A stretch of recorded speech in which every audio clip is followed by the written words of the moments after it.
Making friends in a new city is hard. Fortunately, I think more and more folks are starting to realize that if you put in a little bit of work, you can build the social community that you've been dreaming of.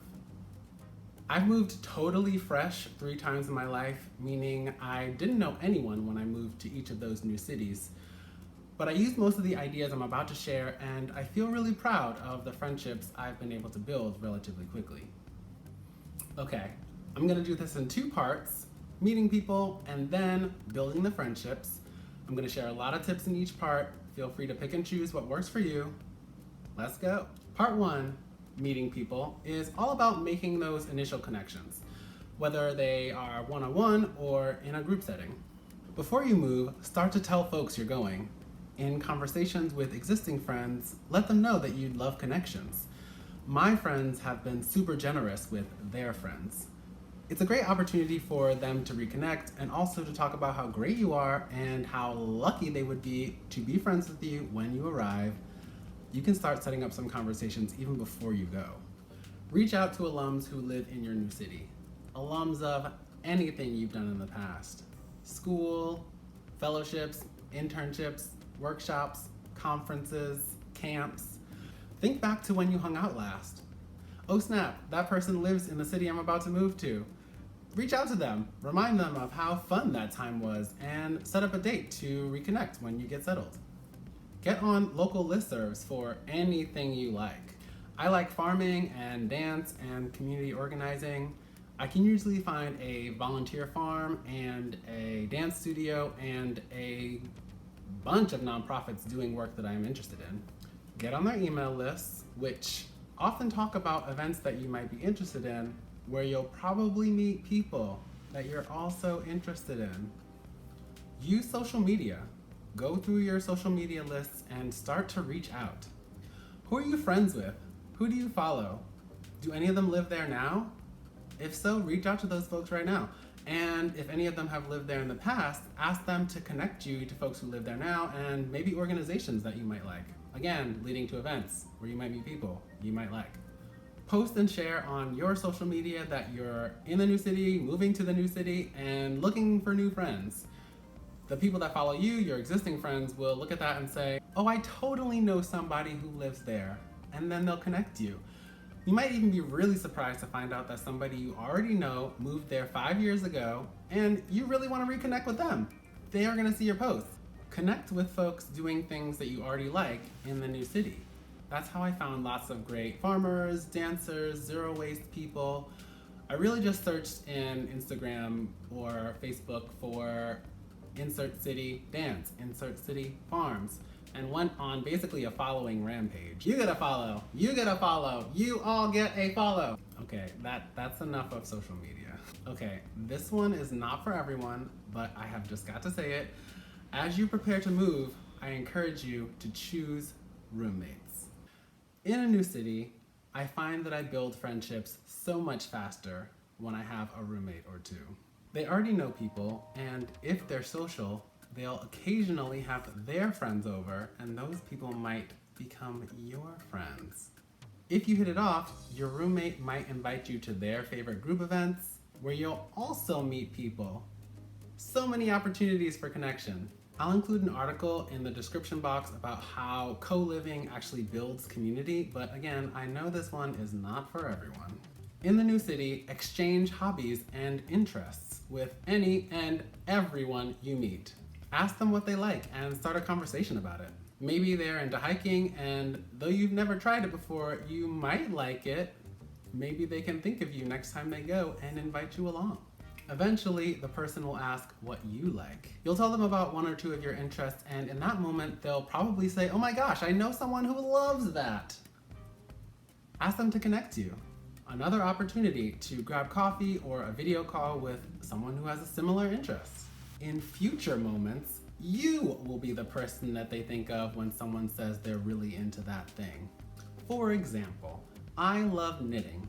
The person might say, oh my gosh, I know a great men's knitting group. Let me find their website. Or they might say, I have a friend that's totally into that. Or I have a friend that's totally been wanting to get into that. Let me connect you. A month later, they could be talking to a friend who mentions they've been interested or they like knitting, and all of a sudden it's, oh, I just met somebody who loves that.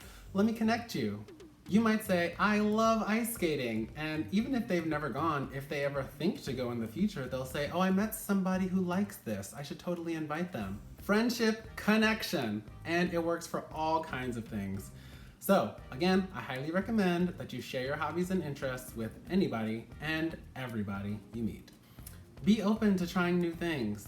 If somebody invites you snowboarding or antiquing or to the county fair, go, even if you feel kind of lukewarm about the activity. When I'm new to a city, I say yes to all kinds of things.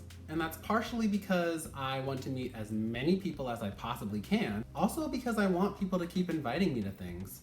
It's been my experience that at the beginning of knowing someone, if you say no to the first or second invitation, folks start to think of you as the kind of person that can't or won't do things, and they stop inviting you. So I really try hard to say yes to the first couple of invitations, regardless of what the activity is. Once you've been in a place for a while, and if you're observant, you'll begin to identify social nodes. What do I mean by that? People who have a large network and want to share it. They're the folks that plan dinner parties and group trips.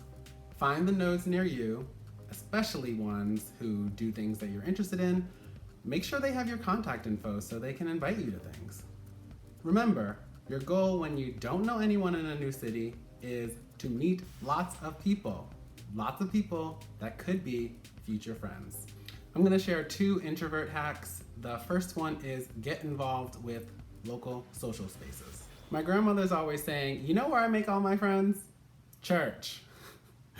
You could certainly try that. You could also try joining a local sports team. Take a class at your library, at your local recreation center, even at your favorite store. Fabric shops have sewing classes. I know that kitchenware shops sometimes have cooking classes, and sometimes bars have cocktail making classes. You just want to meet folks. These are all really great options for anybody because repeated interaction is really the foundation of friendships. The reason I call these introvert hacks is because my introverted friends tell me about the effort it takes to strike up conversation in a new group setting. With classes or sports, you have a built-in reason to talk and lots of chances to start and continue conversation, even if you're not feeling it the first, third, or 6th time. Part 2, building the friendships. When you have a positive interaction, communicate to the person that you enjoy them. People love hearing that. Here are some examples of things you could say.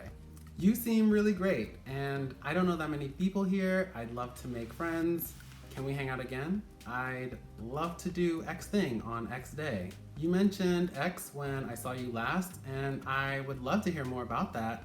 Can we grab tea or coffee sometime so I can ask you more questions about it? You mentioned you like to X, or that you often X. I've been meaning to try that. Do you mind if I come along next time? And on and on. Friendship is really just deciding you like spending time with someone, deciding you want to spend more time with them, and then making it happen. If you're a big planner like me, you might make some goals. I like to start off with a list of folks that might be potential friends. Let's say there are 10 of those after a few months. I'll make a commitment to reaching out to 3 of those people every month to do something that they're interested in.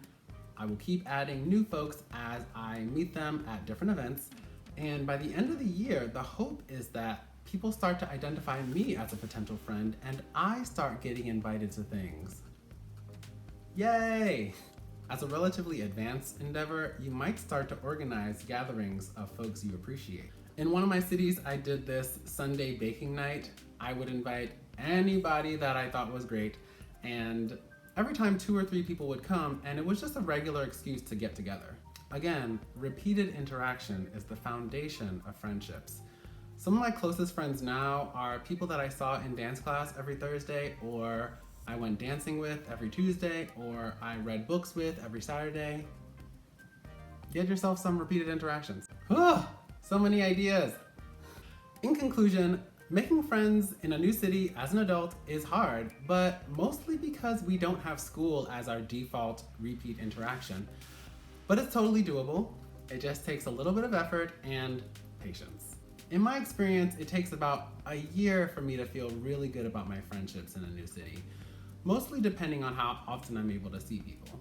I hope you found some of these ideas helpful. I will link to some of my favorite friendship building resources in the description box, and good luck on your friendship journey.